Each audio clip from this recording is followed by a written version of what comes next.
Have you ever wondered how major real estate investment trusts pivot their portfolios and what impact it has on the multifamily market? Welcome to the Multifamily Real Estate Insights podcast. I'm your host, Sandy MacKay. Let's get right to it.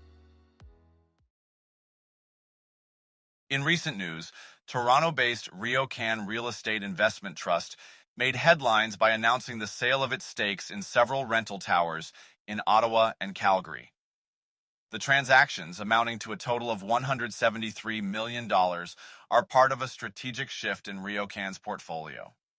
This move is seen as a significant step in the monetization of its RioCan living rental portfolio, which has been a key component of their business strategy. RioCan's president and chief executive officer Jonathan Gitlin emphasized the value of their transit-oriented, mixed-use properties across Canada's major markets. He stated, "Having achieved its intended scale, the company is focused on generating maximum value from this one-of-a-kind portfolio. This demonstrates RioCan's commitment to unlocking the intrinsic value of its assets through strategic dispositions." The sales include 3 properties in Ottawa, Frontier, Latitude, and Luma, sold to Killam Apartment Real Estate Investment Trust for $136 million. These properties were part of a joint venture with Killam that began in 2017. The Ottawa properties are notable for their prime locations and modern amenities, which have been attractive to tenants and investors alike.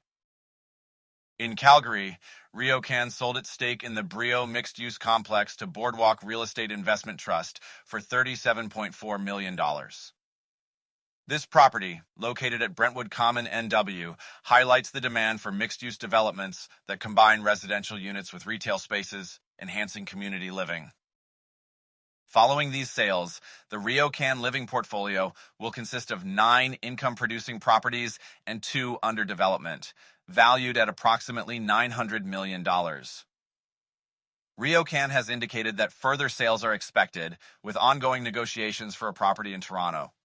This strategy not only simplifies RioCan's business, but also aims to reduce debt and support its financial programs. Toronto landlords are stepping up their game by offering rent-free months, complimentary Wi-Fi, and $500 gift cards to attract tenants in the face of an unprecedented supply of condominiums and declining rents. This competitive landscape is not only present in Toronto, but extends to other cities in the Greater Toronto Area, giving renters more negotiation power, reminiscent of trends seen during the COVID-19 pandemic, according to the Canadian press. Michael Niezgoda, Senior Manager of Market Research and Development at Urbanation, noted that a record 29,000 condominium units were completed in the Greater Toronto and Hamilton area in 2024, with 40% of that new supply entering the rental market. This surge has created intense competition among condo owners, eager to lease their units to help cover mortgage costs following their condo purchases.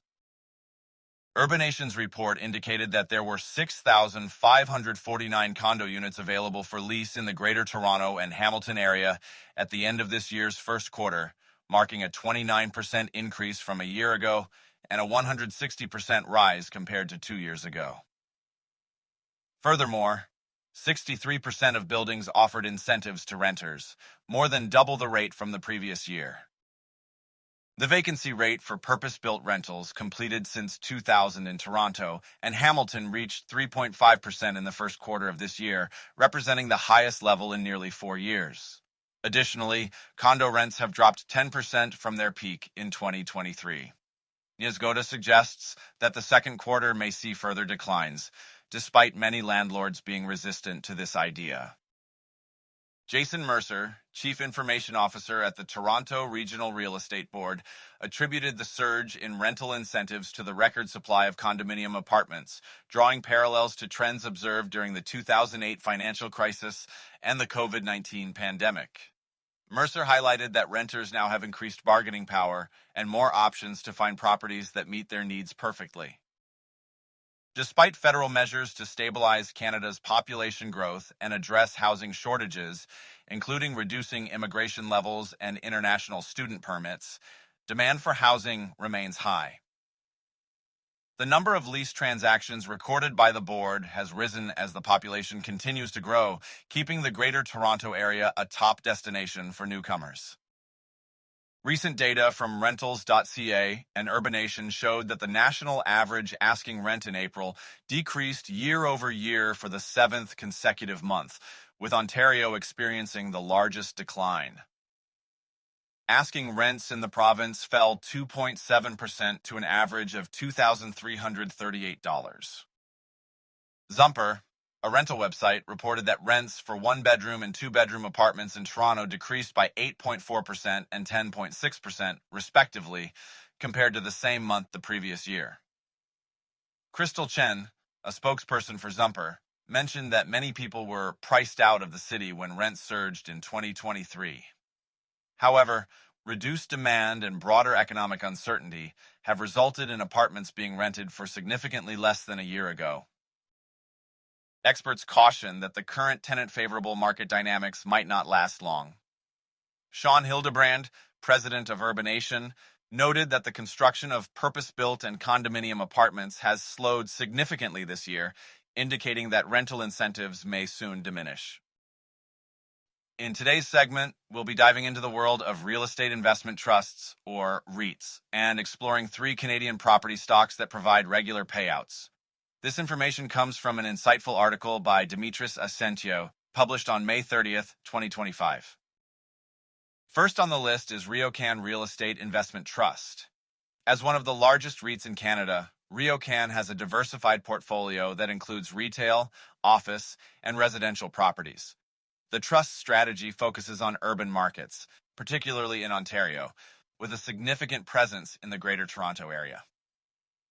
RioCan's commitment to mixed-use development and transit-oriented projects makes it a compelling choice for investors seeking stable income.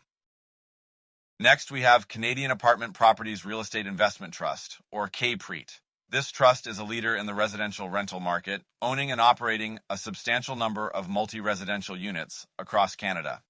CAPREIT's focus on acquiring and managing high-quality properties in key urban centers ensures a steady stream of rental income.